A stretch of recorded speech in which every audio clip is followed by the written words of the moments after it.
2012. El despertar de una nueva era.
...2012... año de la profecía. Muchas civilizaciones antiguas experimentaron un cambio climático y fueron destruidas. Pero sus profecías quedaron plasmadas en sus intrigantes monumentos, augurando que el próximo gran trastorno climático ocurrirá en 2012. Hoy nuestro clima está cambiando. ¿Se está cumpliendo la profecía? Probablemente se generará un debate sobre el significado de estas profecías y la fecha de 2012, al estar basadas en experiencias reales de personas reales. Pero nuestros sistemas políticos y científicos decidieron que nuestro cambio climático se debe únicamente a las emisiones de CO2. Las opiniones contrarias han sido rechazadas o consideradas una herejía. Sin duda, los reduccionistas del CO2 han aconsejado siempre el uso de energías sostenibles y otros cambios que deberían haberse adoptado mucho antes. Pero muchos científicos han desafiado ese consenso general. No es el CO2, argumentan, sino un cambio natural. Ya ha ocurrido antes, pero son mantenidos al margen y su trabajo ignorado. Pero su opinión debería escucharse, la que dice que el cambio es algo natural, ya que nuestro planeta no es más que un pequeño espectro en la inmensidad de un universo en constante evolución. Así que, por favor, miren, escuchen y decidan por ustedes mismos. Si habla con paleontólogos, si habla con astrofísicos, si habla con personas que entienden de ciclos naturales, verá la situación de forma diferente. Y ellos se quejan de que su opinión no se está teniendo en cuenta. Cuando los comités de las Naciones Unidas hayan elaborado unos informes políticos, o digámosles informes de la ciencia, para los que dictan las leyes, qué políticas deberían llevarse a cabo, qué deberían comprender los políticos, el mensaje se simplifica muchísimo y las voces discrepantes son erradicadas. Así que tenemos un consenso, que en ciencia es basura. En ciencia no se trabaja en consenso. Siempre hay una corriente mayoritaria que cree en una situación determinada. Y luego hay una corriente discrepante que trabaja continuamente contra ella. Eso es la ciencia. Y es muy importante. Y todos los grandes avances han surgido de una corriente discrepante de conocimiento. Hay que luchar para que esa visión se tenga en cuenta. Y hay que hacerlo presentando información objetiva, de hechos. Cuando le tienes apego a una idea, cuando tu razón de ser es que ocurren ciertas cosas, en vez de ser ancho de miras y decir, creíamos que esto estaba ocurriendo por esta razón, pero de hecho hay pruebas de que no es así. Podemos cambiar de opinión porque somos personas inteligentes y queremos guiarnos por lo que es correcto, no por lo que estábamos apegados como si fuera un dogma. Sin embargo, lo que está pasando en realidad es que el Partido de los Verdes está tan obsesionado con su calentamiento global, tenemos que hacer algo al respecto con los gases y la contaminación, que no quieren oír que esto no está ocurriendo, porque su razón de ser son los retos. De esta forma pueden venderse a ellos mismos, obtener respaldo y apoyo. Y por eso deben proteger esa razón de ser. Todo es una construcción vibracional, incluso los cuerpos, todo. Las situaciones, las organizaciones, son construcciones vibracionales. Y este fenómeno llamado resonancia por simpatía, por el cual, por ejemplo, si tenemos 3 violines y hacemos que las cuerdas toquen una determinada nota, una determinada frecuencia, e introduces un nuevo violín y lo dejas ahí, ese violín captará la frecuencia de los otros 3 y empezará a vibrar con la misma nota. Esto lo he visto en política, lo he visto muy a menudo. Las personas se meten en política, entran en una construcción política, que es como funciona, llámalo proyecto si quieres. Entran con la mejor de las intenciones y gradualmente la construcción les hace vibrar con la misma nota. A finales de los 90, después de que se hubiera vendido la idea de la situación exterior a este nivel, empezaron a llegar nuevos datos. Investigadores experimentados, especialmente astrofísicos, empezaron a decir: el Sol está haciendo cosas que no habíamos visto antes, y hemos descubierto una relación entre la energía magnética del Sol y el clima. Eso no lo habíamos sospechado antes. Así que esto debería tenerse en cuenta. ¿Nueva información? Deberíamos echarle una ojeada. Pues esto no es lo que está ocurriendo. Nueva información, esto es un problema. Enturbia las aguas. No podemos dar varios mensajes a la vez. Los políticos necesitan una orientación clara. Y la ciencia no quiere decir, no estamos muy seguros acerca de esto. Eso significa que nuestros ordenadores no pueden hacer predicciones. Así que de hecho no hace falta que nos den todos esos millones porque no podemos responder a sus preguntas. Y la ciencia no va a decir esto. Así que el sistema científico defiende su posición. Los grupos ecologistas que han aprovechado todo esto para hacer campaña no están dispuestos a cambiar. Y los medios de comunicación... Hay muchos periodistas científicos que se han comprometido y han liderado estas campañas. Ellos tampoco van a cambiar tan fácilmente. Así que ahora mismo hay una especie de conflicto, lo que da bastante miedo porque significa que el tema en sí, que es un gran problema, no se está debatiendo, ni está obteniendo recursos financieros. El clima es inestable. De hecho, siempre ha sido inestable, pero no lo hemos notado, porque hemos estado viviendo en un periodo relativamente estable. Y la humanidad se ha vuelto cada vez más vulnerable al cambio climático, a la fluctuación natural. Hoy en día, la población mundial es de 6.000 millones. En los próximos 13 años habrá 1.000 millones de bocas más que alimentar. El petróleo está a punto de agotarse. Toda la civilización industrial, todo lo que nos rodea, está basada en el petróleo. Gas en algunos casos, pero especialmente en el petróleo. Y cuando se agote por completo, ya ha pasado en los Estados Unidos, en el Mar del Norte, el precio, según yo lo veo, va a tocar techo. Y eso va a desestabilizar la economía mundial. Los que toman las grandes decisiones, los poderosos e influyentes, saben todo eso. No tengo ninguna duda de que lo saben. Debe ser cierto que el dióxido de carbono causa el calentamiento global, porque los mejores científicos del mundo lo dicen. Bueno, esto es lo que nos hacen creer. De hecho, hay un gran número de científicos que cuestionan esto y que aportan pruebas extremadamente convincentes que demuestran que la causa no es el dióxido de carbono. Marte y los otros planetas también están experimentando un calentamiento. ¿Se conducen muchos camiones en Marte? Bueno, yo no los veo.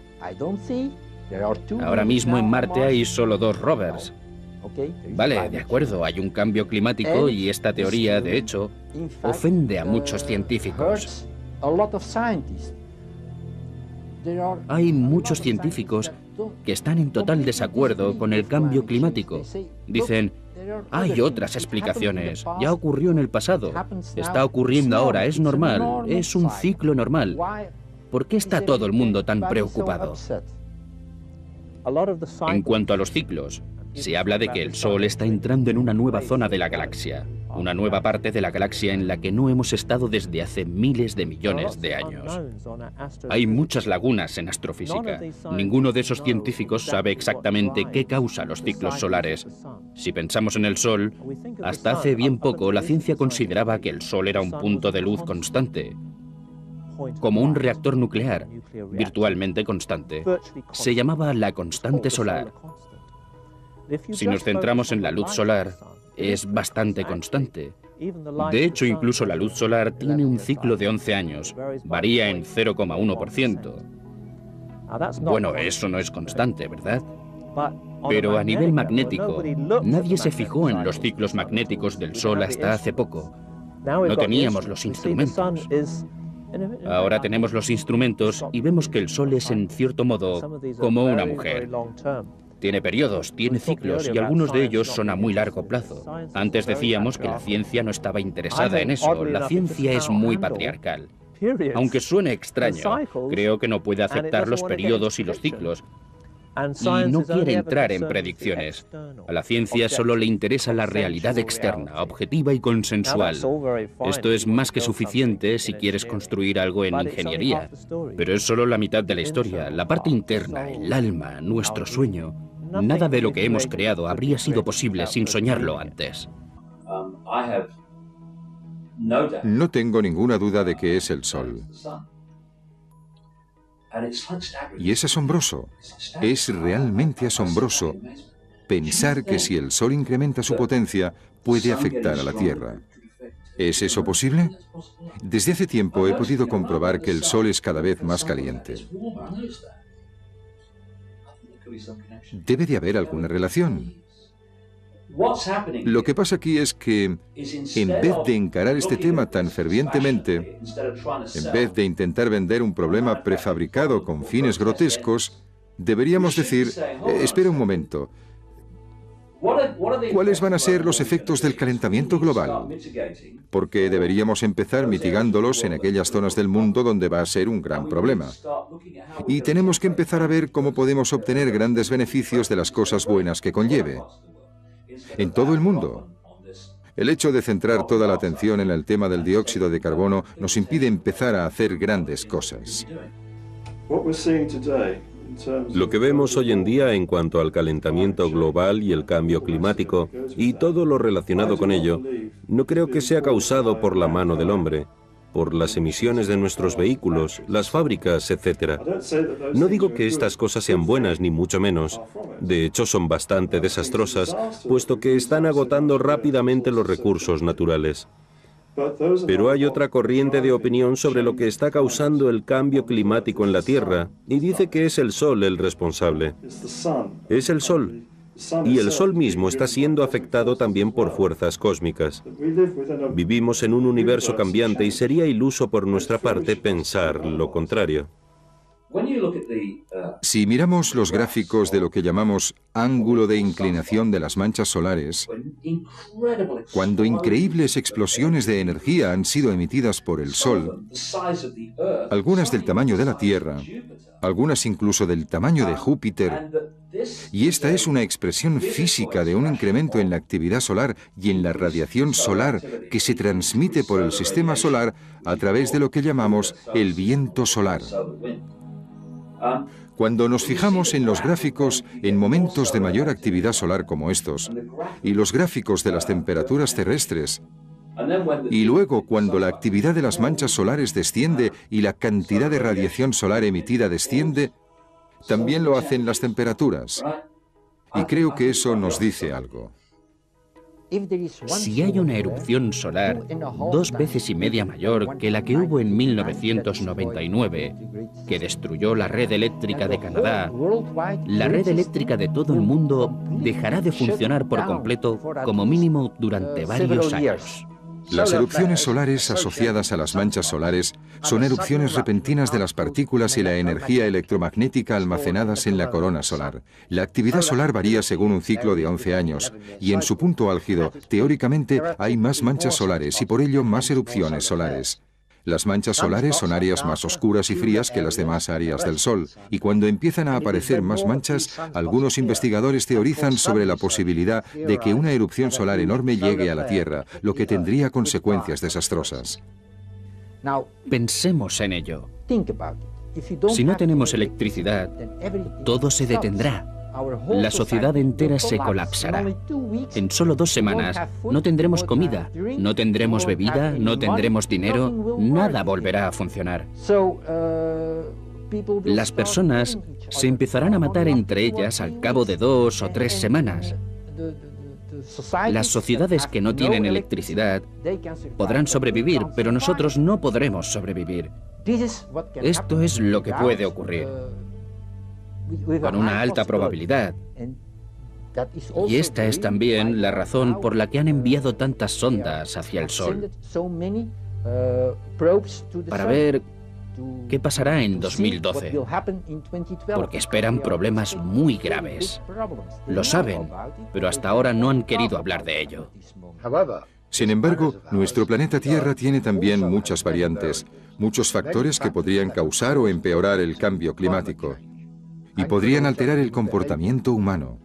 Factores como el campo magnético, que nos protege de los rayos solares y cósmicos perjudiciales, y la pulsación de la Tierra, una resonancia Schumann, que son las ondas electromagnéticas que existen entre la ionosfera y la superficie terrestre y que vibran a unos 8 hercios por segundo.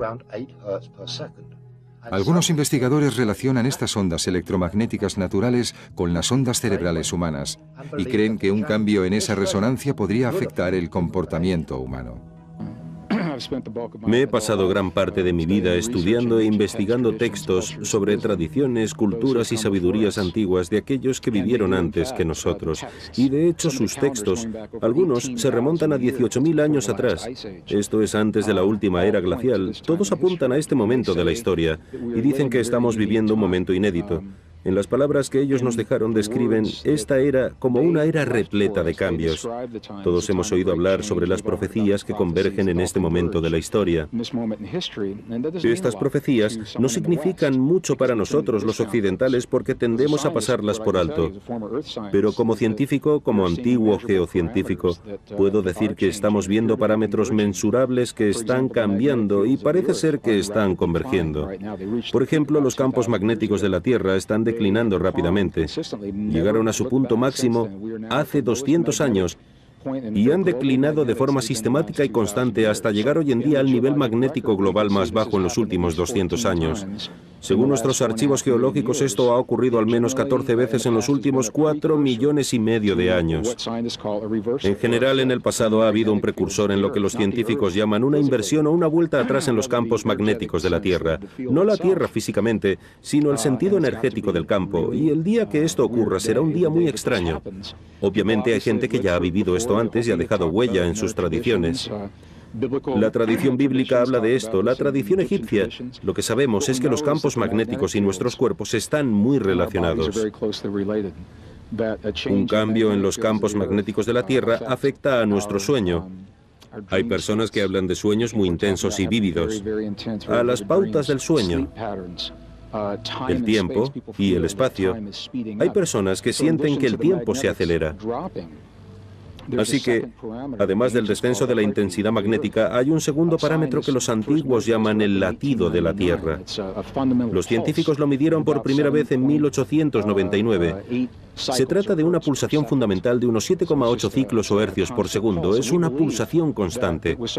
Creíamos que era tan constante que nunca cambiaría. Construimos sistemas de comunicación, construimos armas militares basándonos en esta pulsación. A partir de los años 40, 50, 60, 70, 80 y 90, esa pulsación empezó a incrementarse. Nuestros cuerpos, nuestras células, estaban sintonizadas a esa pulsación fundamental de la Madre Tierra, como decían los antiguos. Y nuestros metabolismos, nuestros cuerpos, ritmos, ciclos, se iban adaptando a la pulsación de la Tierra. Así que si la pulsación se incrementa, para nosotros es como si el tiempo se acelerara, porque intentamos mantener el ritmo de esa pulsación fundamental. Tenemos entonces estos dos parámetros, la pulsación que está incrementando y el campo magnético que está decreciendo. Y según datos geológicos, al parecer, cuando estos dos parámetros convergen, el resultado es lo que los antiguos llaman el cambio de era. el cambio a otro mundo. En estudios sobre inversiones geomagnéticas, se descubrió que cuando el campo magnético se debilita y se reduce, en algunas partes del planeta se crean zonas con fragmentos de campo invertido. Y todo esto se está empezando a analizar porque se ha descubierto que el campo magnético de la Tierra se está reduciendo bastante. Lo ha estado haciendo desde hace 200 años. Hay una gran zona de campo magnético invertido en Sudáfrica. Así que todo parece apuntar a que hemos empezado a sufrir una inversión geomagnética. Es un área de investigación muy interesante, cómo el campo magnético de la Tierra está relacionado con los cambios que estamos experimentando. Sabemos que en este momento el campo magnético de la Tierra está a punto de cambiar. De hecho, se está debilitando. Lo que está ocurriendo es que están apareciendo zonas de polaridad opuesta en diferentes lugares, como en Sudáfrica, por ejemplo.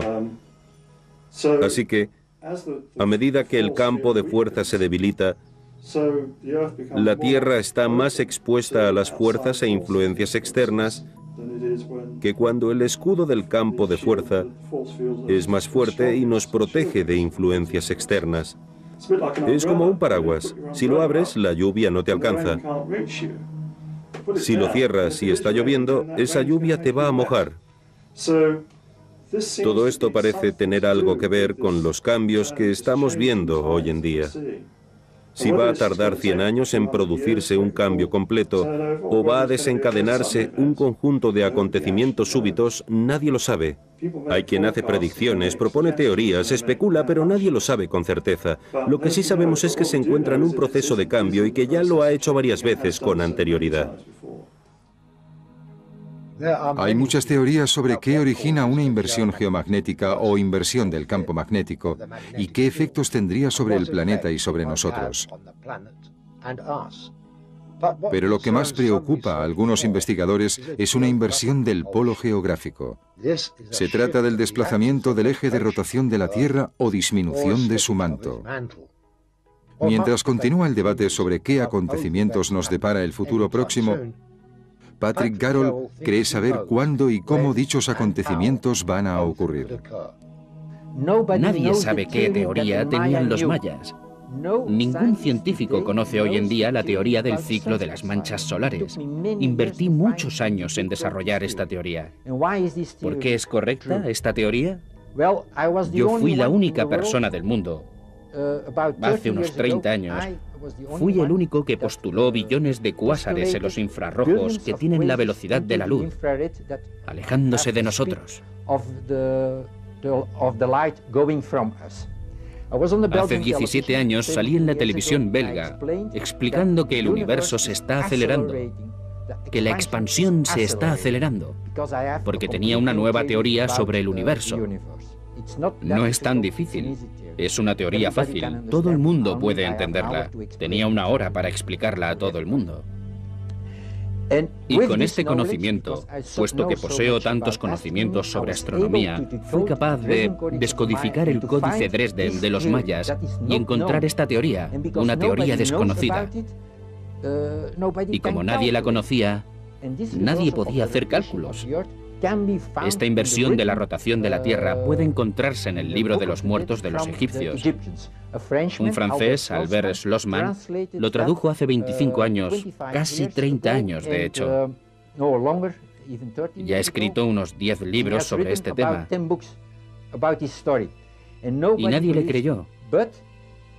Pero en su traducción encontramos algunos códigos astronómicos y nosotros pudimos decodificarlos. Hablaban del movimiento de Venus por encima de Orión. Venus era muy importante para los mayas y Orión, tal como sabemos ahora, era muy importante para los egipcios. Si combinas los dos, puedes ver por qué diseñaron un código astronómico con Venus, el Sol y Orión. Y el próximo código para Venus y Orión será en 2012. En casi todas las culturas existen mitos sobre inundaciones, y en estos mitos y en escritos antiguos, Patrick encontró las claves de su investigación sobre la inversión de polos magnéticos. En todo el mundo hay cientos de historias sobre inundaciones, y en muchas de estas historias, desde los barcos donde se refugiaron los supervivientes, solo eran visibles los picos más altos de las montañas. ¿Cómo puede explicarse eso? Nadie conoce la existencia de una inundación de tal magnitud. Pero si hay una inversión de polos magnéticos, según los egipcios, la Tierra empezará a rotar al revés. Una diferencia de 360 grados. ¿Cómo es eso posible? Ahora mismo la Tierra está rotando en este sentido. Si una ola de partículas solares caen dentro del campo magnético terrestre, crearán una corriente opuesta y, en ese momento, el centro de la Tierra, que solo tiene 1200 kilómetros, se girará al revés. Si ahora está así, se pondrá cabeza abajo, así que la Tierra empezará a rotar en sentido contrario.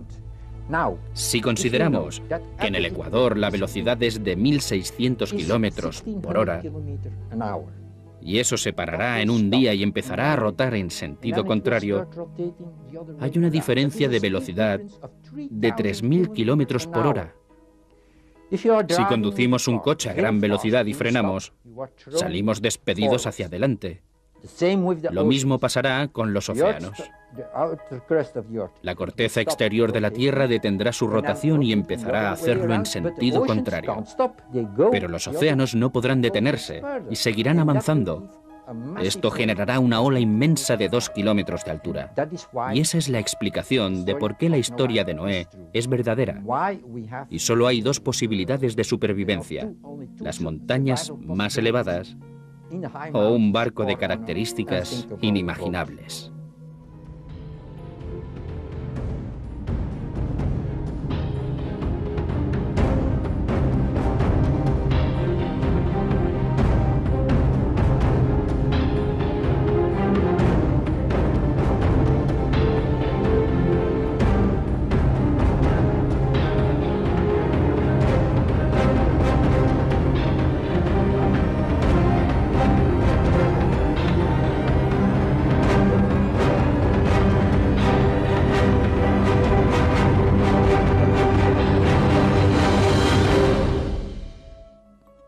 No es ningún secreto que estos acontecimientos ya han ocurrido en el pasado, y de hecho, algunos investigadores y arqueólogos aseguran que la legendaria ciudad de la Atlántida desapareció debido a una inversión de polos. Los supervivientes huyeron a Egipto junto con los conocimientos adquiridos en el pasado, pero estas afirmaciones no pueden corroborarse al no haberse podido demostrar la existencia de la misteriosa Atlántida. Ahora tenemos muchas más pruebas, pero la mayoría de estas pruebas las encontramos en Egipto, en un lugar de grandes dimensiones llamado el laberinto. ¿Qué esperamos encontrar en ese laberinto? Primero, cómo era la Tierra antes de la inversión de polos previa. Después de la inversión, hace unos 12.000 años, la bahía de Hudson se encontraba bajo el polo sur de entonces, lo que hoy es el polo norte. Y en un día, América se movió 3.000 kilómetros hacia el sur. Surgió de debajo del hielo. Y la Antártida se hundió en el hielo. Una gran parte de la Antártida no estaba cubierta por el hielo. Y es allí donde existió la civilización de la Atlántida. Y en un día se destruyó por completo. Y en ese lugar espero encontrar mapas de la Antártida y de la Atlántida. ¿Qué más podemos encontrar? Unos conocimientos muy avanzados en matemáticas y astronomía. Porque los egipcios se llevaron consigo libros desde la Atlántida a su país. Y en el laberinto dibujaron un mapa gigante del zodíaco en el cielo. Y en una habitación especial, llamada el Círculo del Oro, dibujaron otro de 360 grados, en el que calculaban cuándo iba a ser la próxima inversión de polos magnéticos. Y como los mayas, también afirmaron que sería en 2012. Y eso es lo que debemos encontrar. La razón por la cual los antiguos han querido mantener en secreto este conocimiento hasta tal extremo es un misterio. ¿Por qué no exponerlo ante todo el mundo? Hay que entender que el conocimiento es poder. ¿Qué sabemos hoy en día de las armas atómicas de destrucción masiva? No sabemos nada. Solo los científicos lo saben. En el pasado ocurría lo mismo. Los sacerdotes supremos lo sabían, pero tenían que mantenerlo en secreto. El hecho de saber cuándo la luna iba a ponerse delante del sol les confería poder. Si todo el mundo lo hubiera sabido, habrían perdido ese poder. Así que fueron muy listos y pensaron, lo codificamos para que, en el futuro, aquellos que sean lo suficientemente listos lo puedan traducir. A mí me ha costado muchos años de codificarlo, pero lo he logrado. Y si hay otras personas en el mundo que puedan revisar mis estudios, llegarán a la misma conclusión. Tenemos una teoría que no se conoce, y algo muy grande va a ocurrir. Como ocurre con la mayoría de profecías, la profecía maya de 2012 puede tener muchas interpretaciones. El fin del mundo o el fin de una era tienen varios significados para distintas personas. Pero si analizamos más a fondo la historia de los mayas y otras civilizaciones antiguas, podremos comenzar a entender verdaderamente su legado. Los antiguos mayas dejaron algo en sus textos, calendarios y monumentos que tenía una gran importancia. Pero, ¿quiénes fueron los mayas? ¿Y qué tenían de especial? Una de las cosas interesantes sobre los antiguos mayas es su precisión. Fueron el único pueblo de Centroamérica en desarrollar un lenguaje y una escritura similar al que conocemos de los antiguos egipcios. Pero fueron el único pueblo de Centroamérica en desarrollar un sistema equivalente al de los jeroglíficos egipcios. Por esta razón, sabemos tantas cosas de ellos, sus creencias, sus conocimientos, pero aparte de eso también tenían una extraordinaria habilidad para las matemáticas. Por ejemplo, tenían el número 0. Nosotros ya damos por sentado el número 0. Pero los antiguos romanos no lo tenían. En la antigua Roma se utilizaban los números romanos. Imagínese cómo debía ser multiplicar dos números romanos. Debía de ser una pesadilla. Pero con el sistema numérico de los mayas eso no era tan difícil, igual que con el nuestro. Así que eran muy inteligentes y tenían una gran habilidad para las matemáticas. Además, eran unos astrónomos sobresalientes. Así que ese pueblo destacaba notablemente por encima de todas las demás civilizaciones antiguas. Cuando comencé mis investigaciones sobre los mayas, empecé a sentir un gran aprecio por ese pueblo. En mis viajes durante los años 80, en los que conviví y trabajé con los mayas de forma desinteresada, quise devolverles de alguna manera a ese pueblo todas sus aportaciones. Sentía que podía recuperar algunos de sus artefactos que se habían perdido con el tiempo. Los mayas ya no utilizan el calendario de cuenta larga. Hoy en día utilizan el de 260 días, y esa es la pieza fundamental. El calendario de 260 días es la combinación de 13 números con 20 días. La idea era que cada día tiene una atmósfera energética y cualidades propias. Y el día en el que naces te otorga unas características concretas, una predisposición a ciertos rasgos. Así que cada día tiene un sabor propio, unas características propias, algunas buenas y otras no tan buenas, similar en cierto modo a la astrología occidental. ¿Cuáles son las ventajas de utilizar el calendario maya? Bueno, no le servirá para saber cuándo tiene que mandar una postal de Navidad a su familia. Pero los mayas no solo utilizaban su calendario para dejar constancia de sucesos y días señalados, así como futuros acontecimientos, sino que cada día tenía un nombre distinto. y cada nombre traía buena suerte o mala suerte. Era como un tipo de astrología, casi como el horóscopo chino, con el mono y demás. Cada día tenía un nombre, y a uno lo nombraban según el día en que nacía. Y eso predeterminaba tu posición en la vida, aunque suene absurdo. Estabas marcado por ese día. Los mayas aún utilizan parte de ese calendario, el llamado calendario Solkin de 260 días. Aún lo usan para saber qué días serán propicios y qué días no lo serán, cuándo deben hacer ciertas cosas y qué acontecimientos pueden esperar. Y también utilizan los ciclos temporales para hacer predicciones. De hecho, si hoy en día habla con los descendientes de los antiguos mayas, le dirán que saben que en 2012 van a ocurrir cosas porque encaja con otros ciclos. Los hechos pasados siguen una equivalencia temporal. Mirándolo de esa forma, podemos considerarlo como una especie de astrología. El calendario maya es de hecho un complejo sistema de numerosos calendarios que funcionan conjuntamente para conseguir diferentes objetivos. El llamado bloque central es el ciclo Solkin de 260 días. Consiste en símbolos de 20 días, cada uno con 13 variaciones. El período de 260 días es clave porque no solo representa el período de gestación humana, sino que también es el común denominador de los ciclos del Sol, la Luna, Mercurio, Venus y Marte. Junto con este ciclo, los mayas usaban el calendario Haab, que es el calendario solar de 365 días y que consiste en 18 meses de 20 días con un mes más corto, de 5 días al final. Esos días y meses funcionan de manera similar a la del calendario gregoriano.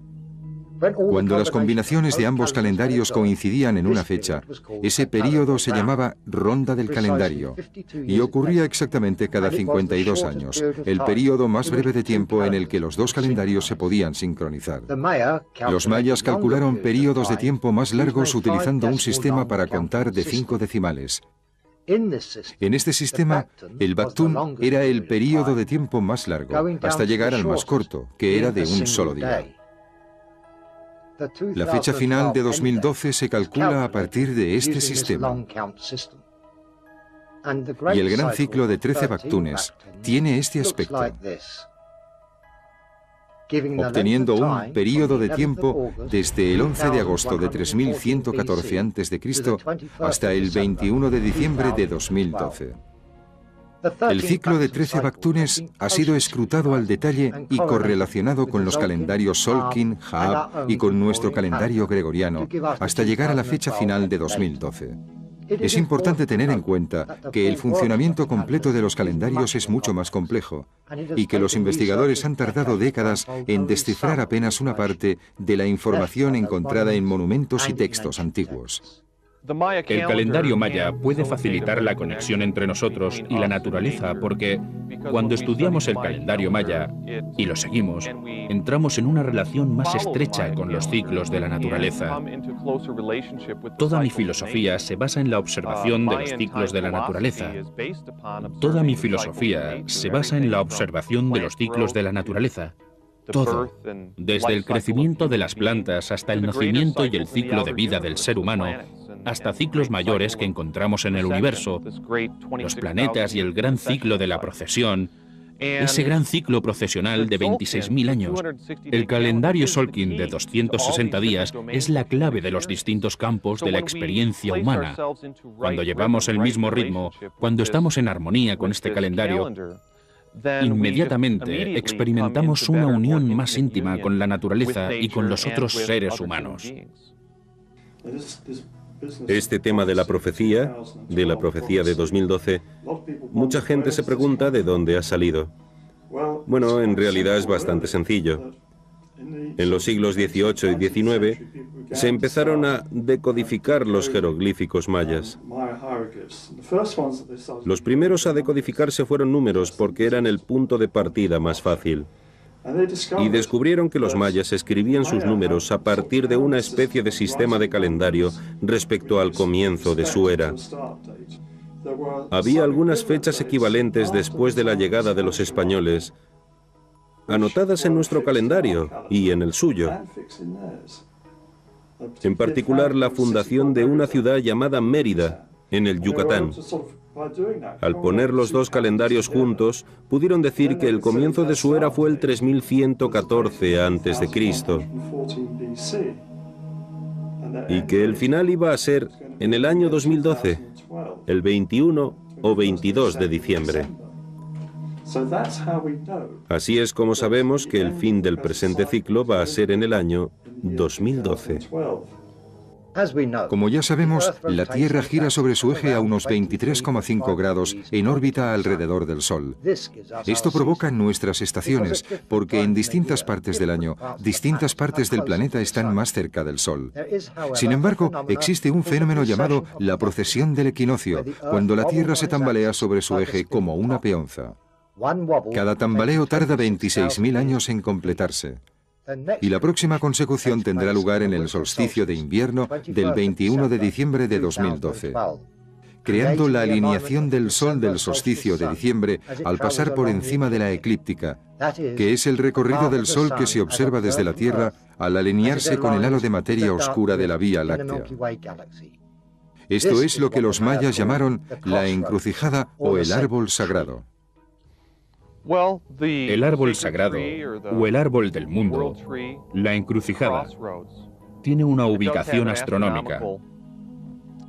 Es la intersección entre la Vía Láctea y la eclíptica, en el cielo. Hay dos encrucijadas, una en Géminis y otra en Sagitario.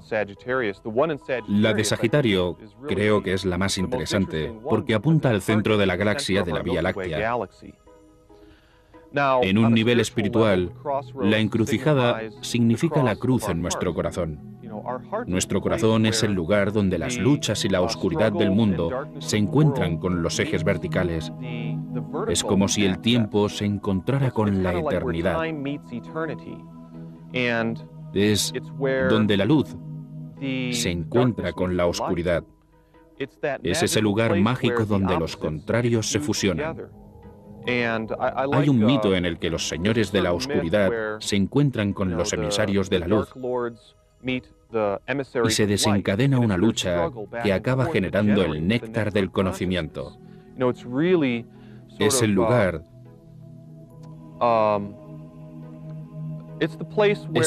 donde el reino del conocimiento cotidiano se encuentra con el lugar donde residen los señores del inframundo.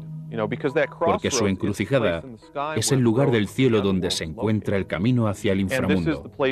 Y ese es el lugar del cielo con el que el Señor del solsticio del Sol de diciembre, Uno Hunahpu, se alineará en 2012. Es muy hermoso ver cómo la astronomía refleja la profecía y las enseñanzas espirituales. La encrucijada es el lugar donde podemos facilitar nuestro propio renacimiento y renovación. Creo que la localización temporal de esto será alrededor del año 2012, pero el lugar donde ocurrirá será dentro de nuestros corazones. Lugares como Chichén Itzá y Teotihuacán son famosos por sus alineaciones astronómicas. En la pequeña zona arqueológica en Chiapas llamada Izapa, encontramos imágenes de la futura alineación galáctica, entre otras. Este calendario de cuenta larga, que nos da la fecha final de 2012, parece que fue inventado hace unos 2100 años por una temprana cultura maya llamada la civilización Izapa. En la zona arqueológica de Izapa encontramos monumentos tallados y orientaciones que sugieren esta alineación galáctica única, que culmina en 2012.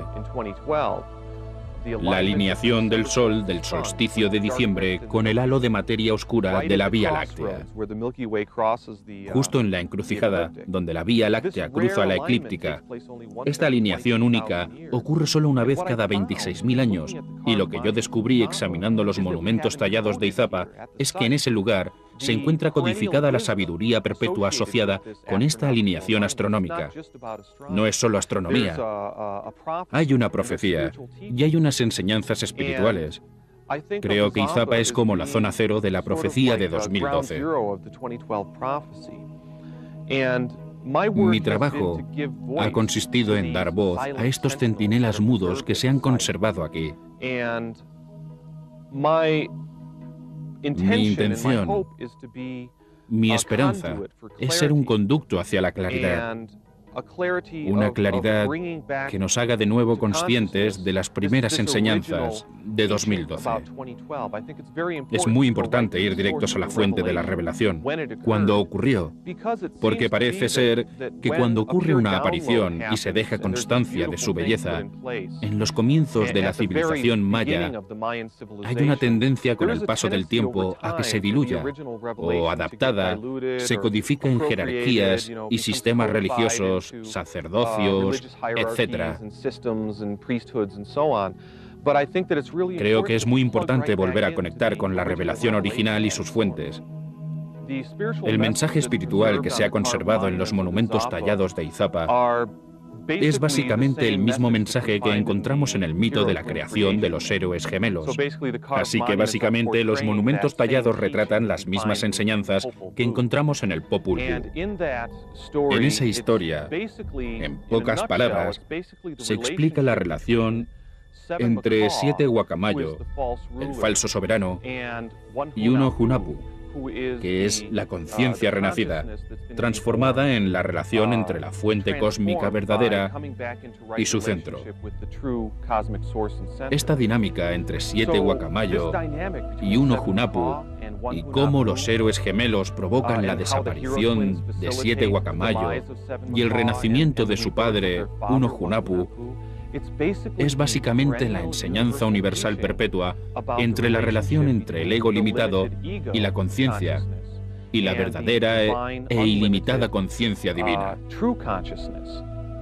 Y el mensaje espiritual es que al final del ciclo tenemos la oportunidad de sacrificar o abandonar las ilusiones que nos mantienen fijados a ese estado limitado de conciencia, gobernado por los 7 guacamayos del mundo, siendo el 7 guacamayo el ego vanidoso y falso, el ego descontrolado.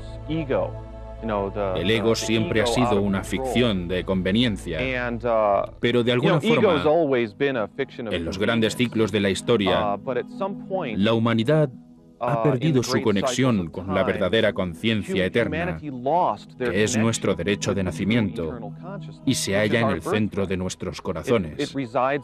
Y cuando esa conexión se rompió, entonces el ego empezó a asumir esa función, y a partir de ese momento, las cosas fueron de mal en peor. Así que, en esencia, las enseñanzas nos hablan de la relación adecuada con el yo verdadero y eterno y cómo al final de la era podemos facilitar esa reconexión con nuestros propios corazones. La filosofía maya del tiempo.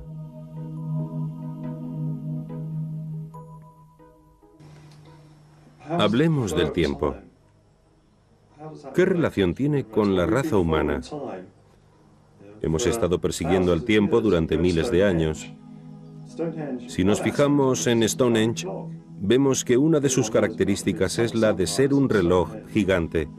Todo el mundo conoce más o menos el sol del solsticio de verano saliendo en Stonehenge, por encima de la Hillstone o piedra tope. Pero allí hay otras alineaciones. Y de hecho, todos los círculos de piedra fueron usados de forma similar para medir el tiempo y los movimientos del Sol y la Luna. Los mayas y estos pueblos tenían estructuras similares que hacían estas funciones. Una de las principales preocupaciones que tenían eran los días en los que el Sol pasaba directamente por encima de sus cabezas, que para ellos podría ser el comienzo de un nuevo año. Y la forma de verlo era plantando un enorme pilar de la medida de un árbol y fijarse en las sombras, y en el momento en que el pilar no proyectaba ninguna sombra. Al vivir en Europa, nosotros no podemos hacer esto, porque el sol nunca pasa exactamente por encima de nuestras cabezas. Pero en los trópicos esto es algo muy perceptible y muy importante. Así que el verdadero reloj con el que la gente siempre ha funcionado está de hecho ahí fuera. Es el movimiento del sol y las estrellas, los planetas, la luna y nuestra relación con todo ello. Por eso la esfera de nuestro reloj tiene 12 horas. 12 por 2 es 24. Todo se deriva del movimiento del sol. Creo que los mayas percibían el tiempo como un proceso cíclico. No es una cosa lineal como en nuestra filosofía occidental del tiempo. El tiempo siempre se mueve en ciclos. Pero los mayas habían ido más allá en su interpretación del tiempo cíclico. No es tanto como un círculo que no tiene ni comienzo ni final, sino que el tiempo es como el ciclo de la respiración. Es como inspirar y expirar. Es como acercarse a la fuente original y alejarse de la fuente original. Y los mayas entendieron que esta interpretación del tiempo cíclico nos lleva a acercarnos y a alejarnos de nuestro verdadero yo. Forma parte de los ciclos del tiempo. Hay periodos de oscuridad creciente en la que la humanidad va olvidando su verdadera naturaleza. Y luego hay periodos en los que la humanidad va recordando su verdadera naturaleza. Y según esta comprensión exhaustiva de los mayas sobre los ciclos del tiempo, el año 2012 significa un punto de inflexión en el que cesaremos de alejarnos de nuestro verdadero yo, del centro infinito y eterno de los cielos. En vez de ello, vamos a cambiar de rumbo y tendremos la oportunidad de volver a una unión más cercana y más íntima con el Creador eterno y nuestro verdadero yo. La belleza del calendario maya, especialmente para la filosofía occidental y los occidentales, reside en la dimensión sagrada que confiere a la experiencia. La vida en el mundo moderno tiene unas ciertas características que nos hacen estar desconectados de la dimensión sagrada. La sabiduría de los indígenas, ejemplificada de una forma muy hermosa en el calendario maya, nos puede proporcionar una vía de entrada para volver a conectar con lo sagrado de nuestras propias vidas. Hay que entender que lo que sabemos de los mayas no es mucho más de lo que sabíamos hace 10, 20 o 30 años. Seguramente hay muchas más cosas que no sabemos. De hecho, los ancianos mayas nos lo dicen. Nos dicen que ellos saben cosas que sus antepasados les han transmitido, cosas sobre las cuales tenían prohibido hablar, y que desde hace bien poco están empezando a revelar porque nos estamos acercando a esta fecha crucial, el año 2012. Personalmente creo que es de necios pensar que lo sabemos todo. El sabio es aquel que tiene la mentalidad lo suficientemente abierta como para admitir que no lo sabe todo, que aún queda mucho por aprender. A menos que tengamos un cambio radical de conciencia, este es el futuro con el que un gran número de personas parecen estar de acuerdo. Y esto es lo que me asusta, un futuro sin alma. Entonces es cuando dejo de lado lo científico y lo político y hablo con mis maestros, los yogis y los chamanes, y me dicen que el Espíritu Divino no lo permitirá, no permitirá este deterioro del alma. Hay un proyecto humano y ella, la Gran Madre, lo destruirá todo, lo va a limpiar por completo. Se acerca un cambio muy profundo. No sé cómo va a ser. Nos han dado una fecha límite en el 2012. Tengo un maestro yogi del Himalaya y él dice lo mismo que los mayas o los hopis. Todos dicen que será repentino y que después de eso la gente se despertará. Será un cambio tan importante que cambiará la conciencia por completo. Pero también se espera que una gran parte de la población mundial muera. Creo que en cuanto al punto de referencia del año 2012, es como en la era de Acuario, dónde empieza y dónde acaba. Es parte de una especie de ciclo que tiene unos parámetros mucho más anchos que ese momento determinado del tiempo. Pero en términos generales, ya estamos empezando a intuir hacia dónde se encamina. Creo que hay una sobre la que existe más información de la que podemos manejar y asimilar. Así que, en cierto modo, debemos empezar en un nivel más interno. Todo empieza y acaba en nosotros mismos. Siempre ha sido así. Tenemos que hacer limpieza, simplificar, encontrar cuáles son estas verdades esenciales. Creo que muchos de nosotros ya lo hemos comprendido de forma instintiva. Así que, si pudiéramos alejarnos de nuestra hambre de posesiones físicas y transformarla en buscar una realización espiritual, y nos preguntaremos, ¿cómo podemos hacer eso? Creo que inevitablemente llegaremos a un punto en que en vez de querer tenerlo todo, empezaremos a rechazar, a desprendernos de cosas y a simplificar. Y probablemente ese será un tiempo de conflictos, porque cada día los medios de comunicación nos bombardean con mensajes de come más, consume más, compra más, posee más. Pero ya estamos inundados de cosas, así que va a ocurrir un cambio en el que digamos, ¿para qué necesito todo eso? Va a ocurrir a un nivel muy básico. Vamos a darnos cuenta que tener menos va a ser beneficioso para todos. Si distribuimos un poco los recursos, si conseguimos más equilibrio, todo eso va a resultar un problema para nuestras clases tradicionalistas y dirigentes. Ahí está la cuestión. Así que va a haber un conflicto entre el nivel de vida que la gente desea obtener y mantener y esa conexión natural y preocupación por los que no tienen medios suficientes. Y esa clase de desequilibrios podríamos considerarlos desequilibrios morales, pero son desequilibrios materiales.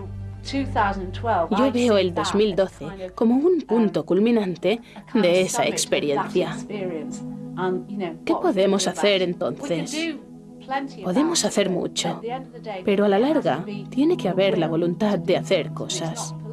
No es una voluntad política. Es la voluntad de cada uno de nosotros. Por eso tiene tantas similitudes con la era de Acuario. Porque la era de Acuario habla de la aldea global, sobre la igualdad de todos nosotros, sobre preocuparnos por nuestro hermano o nuestra hermana. Y ese es un ideal muy de Acuario. Desde mi postura astrológica, yo espero que la gente se enganche a este leitmotiv, sea cual sea. ¿Qué hay en 2012? ¿Los Juegos Olímpicos? ¿Por qué no lo proclamamos a los cuatro vientos? ¿Por qué no creamos un logo? Uno que plasme el caos en que vivimos. Creo que ese es el meollo del asunto.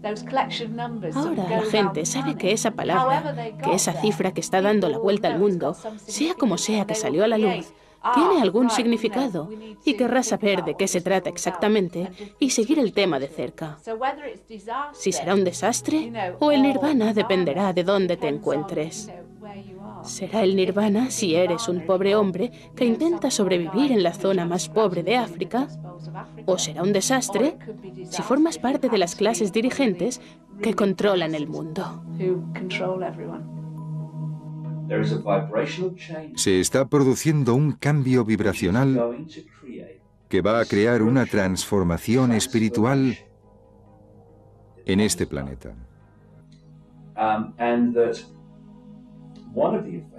Y uno de los efectos será que nuestra percepción del tiempo cambiará hasta el punto de que el tiempo transcurrirá tan deprisa que dará miedo. Porque el tiempo es una ilusión. Es la forma en la que observamos los acontecimientos.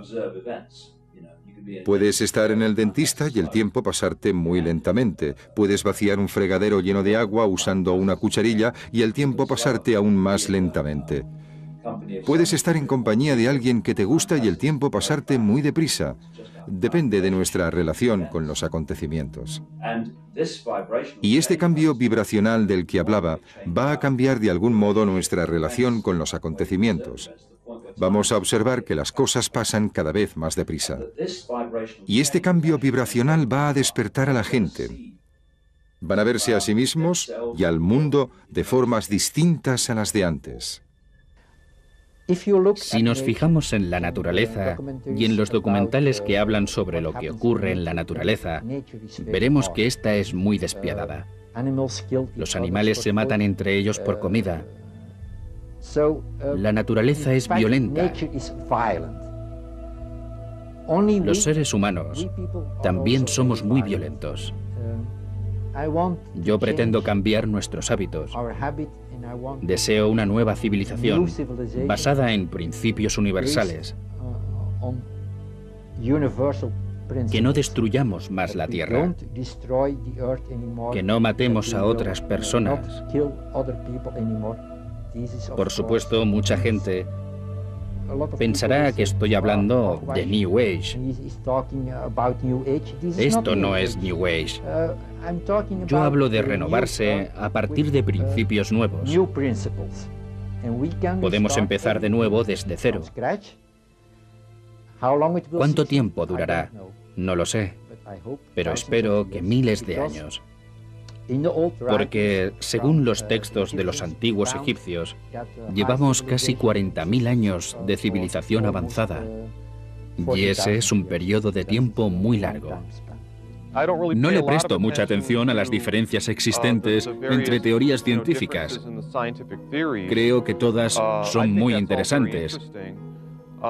Sea lo que sea que ocurra en el mundo exterior, la única forma de facilitar el cambio y la transformación de dicho mundo exterior es a través de un ejercicio espiritual dentro de nosotros mismos.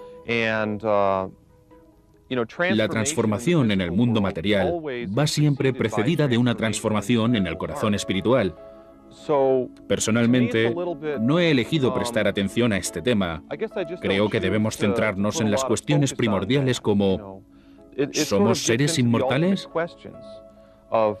¿Tenemos un alma inmortal? ¿Tenemos la habilidad de conectar con lo eterno? ¿Qué es la muerte? ¿Qué hay más allá de la muerte?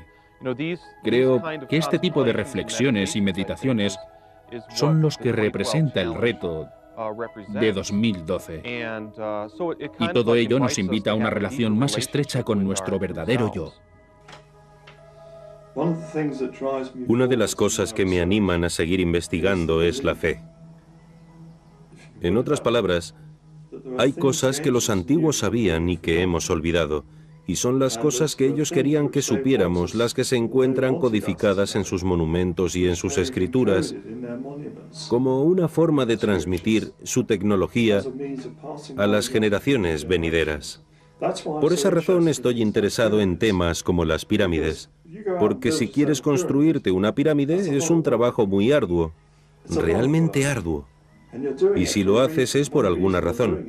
La razón es que sabes que durará mucho tiempo. Y la razón por la que quieres que dure tanto tiempo es que sabes que sucederán cambios, una catástrofe, quizás tu civilización desaparecerá por completo, y quieres transmitir tu conocimiento a las personas del futuro. Los egipcios lo hicieron, los mayas lo hicieron. Nosotros deberíamos hacer lo mismo. Este planeta tiene un destino concreto y la raza humana tiene un destino. Solo podemos hacerlo una vez. Si no suspendemos esa asignatura, si no hacemos el salto hacia el próximo nivel de civilización, quizá este planeta no tenga otra oportunidad. Empezaremos a ver cómo nuestro Sol, y por supuesto los planetas que conocemos, forman parte de un agujero mayor, la Vía Láctea, y cómo todo ello es parte de un agujero aún más grande que es el universo en general. Todo ello va a formar parte de la conciencia general de esta nueva era. Ver qué sitio ocupamos en la gran disposición de las cosas, y parar de pensar que somos los responsables de unos acontecimientos fortuitos como la acumulación de gases provenientes de una explosión del Sol, como que partes de esa masa gaseosa puedan aglomerarse y formar la Tierra, como la aparición de la vida en la Tierra y la evolución hacia el ser humano. Si nos fijamos en estos acontecimientos, veremos que detrás de ellos hay una conciencia superior, que han sido provocados por algo que se encuentra muy por encima de nosotros. Ocurra lo que ocurra en 2012, el mensaje implícito en esta fecha no es sinónimo de problemas. Habla de que volveremos a ser condescendientes con nuestra preciosa tierra y de que mejoraremos como personas al comprender el legado que nos dejaron nuestros antepasados. Debemos aprender a cuestionar todo lo que nos dicen que pensemos, a sentir, a creer, aprender a cuestionar nuestra historia y en el camino prepararnos para algunas sorpresas.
destruidas.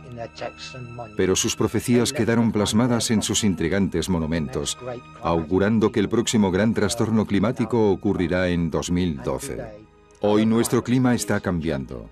¿Se está cumpliendo la profecía?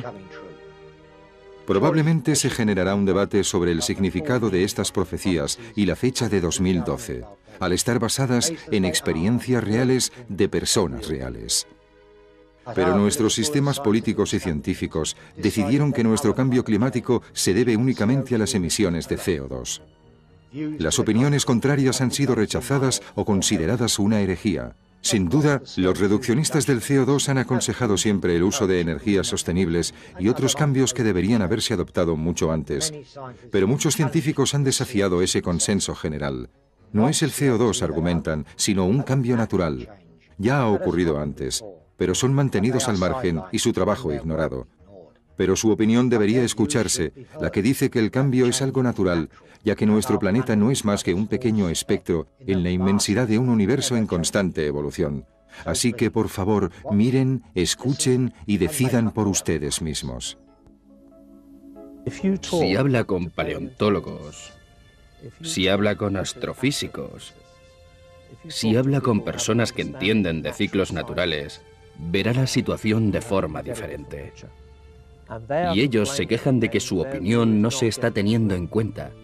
Cuando los comités de las Naciones Unidas hayan elaborado unos informes políticos, o digámosles informes de la ciencia, para los que dictan las leyes, qué políticas deberían llevarse a cabo, qué deberían comprender los políticos, el mensaje se simplifica muchísimo y las voces discrepantes son erradicadas. Así que tenemos un consenso, que en ciencia es basura. En ciencia no se trabaja en consenso. Siempre hay una corriente mayoritaria que cree en una situación determinada. Y luego hay una corriente discrepante que trabaja continuamente contra ella. Eso es la ciencia. Y es muy importante. Y todos los grandes avances han surgido de una corriente discrepante de conocimiento. Hay que luchar para que esa visión se tenga en cuenta. Y hay que hacerlo presentando información objetiva, de hechos. Cuando le tienes apego a una idea, cuando tu razón de ser es que ocurren ciertas cosas, en vez de ser ancho de miras y decir, creíamos que esto estaba ocurriendo por esta razón, pero de hecho hay pruebas de que no es así. Podemos cambiar de opinión porque somos personas inteligentes y queremos guiarnos por lo que es correcto, no por lo que estábamos apegados como si fuera un dogma. Sin embargo, lo que está pasando en realidad es que el Partido de los Verdes está tan obsesionado con su calentamiento global, tenemos que hacer algo al respecto con los gases y la contaminación, que no quieren oír que esto no está ocurriendo, porque su razón de ser son los retos. De esta forma pueden venderse a ellos mismos, obtener respaldo y apoyo. Y por eso deben proteger esa razón de ser. Todo es una constante.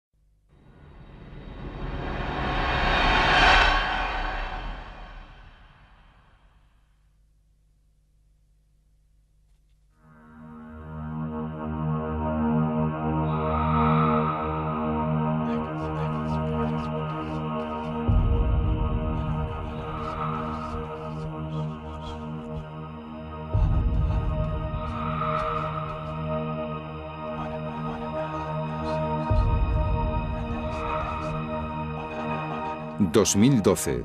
el despertar de una nueva era.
2012, año de la profecía. Muchas civilizaciones antiguas experimentaron un cambio climático y fueron destruidas. Pueden hacer predicciones. Así que de hecho no hace falta que nos den todos esos millones porque no podemos responder a sus preguntas. Y la ciencia no va a decir esto. Así que el sistema científico defiende su posición. Los grupos ecologistas que han aprovechado todo esto para hacer campaña no están dispuestos a cambiar.